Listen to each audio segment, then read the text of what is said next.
Hola, ¿qué tal amigos? Soy Jonah Code, Mobile Developer. Hoy vamos a hablar de un tema interesante que son los margin y los padding. Es interesante porque pues los márgenes, ya sean o los padding, que son básicamente medidas internas o externas de nuestro widget, nos ayudan a definir visualmente cómo se va a comportar nuestra aplicación.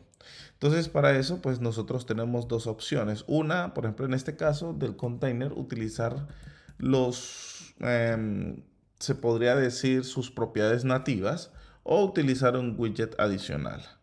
Eso ya depende de lo que tú quieras, ¿sí? Porque, por ejemplo, para hacer el, el comportamiento similar a un padding en un container, pues simplemente se utilizaría lo que es el margin dentro del container.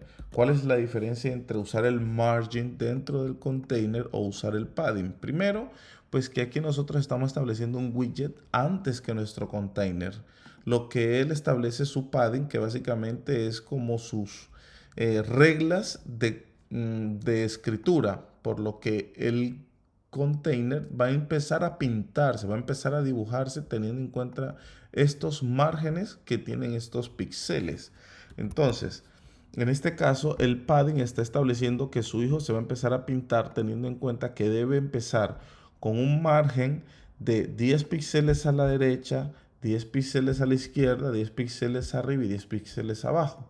Básicamente eso es lo que hace el padding. Nosotros al usar el margin lo que estamos diciendo es que nuestro container, sin importar la medida que tenga, vamos a utilizar lo mismo el legit insets. Ahorita explico lo que es este direccional. Em, Va a pintarse, pero se va a pintar teniendo en cuenta que debe establecer estos márgenes, se debe apartar de cualquier widget cercano o de la pantalla los márgenes equivalentes a 10 a la derecha, 10 a la izquierda, arriba y abajo. Básicamente esa es la diferencia. Personalmente suelo usar mucho el margin porque el padding pues me aumenta un poco la anidación de widgets dentro de otro widget y en general. Entonces, yo a veces trato de buscar dentro de un widget, dentro de sus propiedades, si lo que contiene, sus propiedades nativas, me ayudan a solucionar lo que yo necesito. Y tiendo a usar la menor cantidad de anidación de widgets posible. Pero eso ya va en las técnicas de cada desarrollador y cómo le funcione. En mi caso me voy a enfocar directamente a lo que es el uso del margin y el padding dentro del container. Ok, empecemos. El EdgetInsets es una clase la cual contiene varios names constructors, los cuales cada uno define lo que va a hacer. Entonces en este caso all, pues que va a definir un margin en todo el container. En este caso pues vamos a definir con un width de 500, porque sí, pues. Y 500 arriba, abajo, con un color, vamos a color green, porque sí. Y vamos a establecer unos márgenes de 30. Como pueden ver, el widget se construyó, pero él estableció unos márgenes exteriores, ojo, exteriores de 30, perdón, a todos los lados. También pues tenemos lo que es el symmetric, que básicamente pues nos dice que la parte horizontal establece márgenes a lo que es derecha e izquierda, como pueden ver, o si no tenemos también lo que es el vertical, que obviamente pues nos establece los márgenes arriba y abajo. Es supremamente simple de entender esto.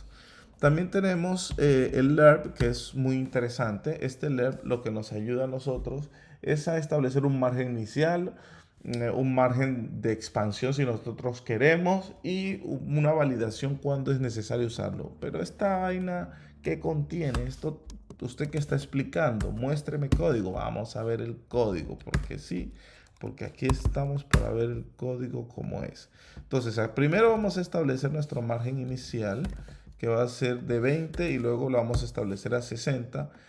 Pero entonces vamos a validar cuando nosotros queremos que se hagan esos cambios. Entonces, pues muy sencillo. Vamos a is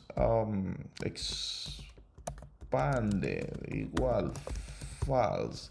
Yo lo estoy haciendo aquí en hardcode, pero pues ustedes pueden hacer validación mediante algún stage management, en fin.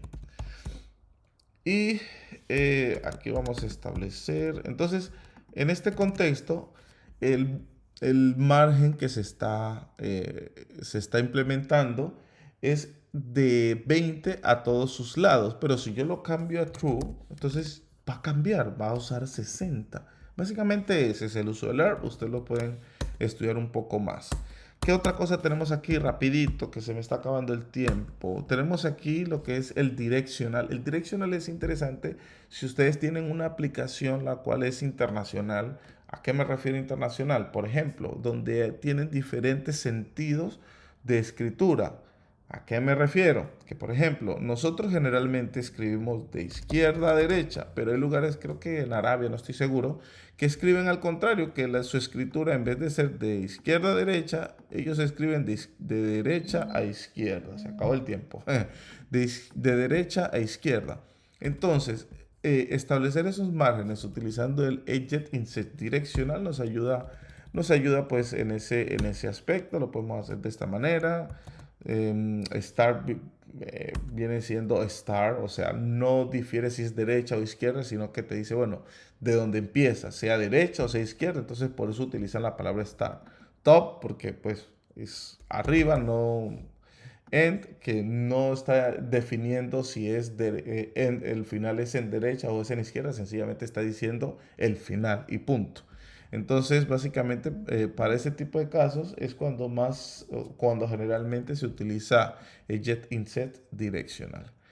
Entonces, eso por un lado. Entonces, vamos a establecer bueno, tenemos muchas otras formas de establecer, pero bueno, básicamente es eso. Entonces, vamos a hacer el all, vamos a establecer un margen de 30. Como podemos ver ahí ya se estableció, pero entonces el container tiene otra propiedad que es el padding. El padding tiene las mismas opciones que el margin, pero con una diferencia muy interesante. Aquí no sucedió nada, ¿verdad? Pero si nosotros tenemos un child, ese child puede ser cualquier widget. En este caso vamos a usar el mismo container. Para que no nos compliquemos la vida, vamos a utilizar el container que tenga las mismas medidas de su padre. ¿Sí? Y vamos, digamos que ese niño se creció y ahora tiene las medidas de su papá. Y vamos a ponerle un color azulito. Y como pueden ver, bueno, miramos aquí que tiene unos márgenes equivalentes a que a 30. ¿Cómo sabemos que es verdad? Bueno, se acuerdan que yo les dije que al establecer un padding de esta manera, él lo que hace es que a su hijo le establece los márgenes que pone en su padding. Bueno, aquí ocurre exactamente lo mismo. El container usa su padding nativo para establecer los márgenes dentro de su hijo, que en este caso viene a ser otro container con unas medidas similares. ¿Qué podemos hacer? Por ejemplo, para ver que es verdad, vamos a borrar esto, vamos a actualizar y ver si el hijo quedó sobre el padre. Entonces, ahora vamos a establecer los 30, pero vamos a poner un margen mayor como para que veamos que sí se está cumpliendo. Entonces, básicamente es eso y obviamente pues aquí también podemos colocar las diferentes clases que comparten el jet inset, por ejemplo, directional. También tenemos una que es geometry, el jet inset, geometry, que básicamente pues aquí podemos utilizar el lerp que lo acabamos de ver hace un momento. Entonces, creo que esto estaría cubriendo todo lo que tiene que ver, o casi todo lo que tiene que ver con margin y padding, porque es un tema extenso, pero por ahora creo que está bien. Si tienen alguna duda, por favor no duden en hacerla en la caja de comentarios. Si ustedes quieren que yo empiece a trabajar con algún tipo de propiedad o algo que ustedes quisieran que yo explicara, que se les ha hecho un poco complicado, podremos aprenderlo juntos. Bueno, aquí acabo de utilizar el Edge Inset Only, que solo establece márgenes a una sola parte, entonces quería hacerlo también. Y como pueden ver, pues aquí se ve. Bueno, muchachos, mi gente, que pasen un buen día. Esto fue Container usando margin y padding con sus propiedades nativas.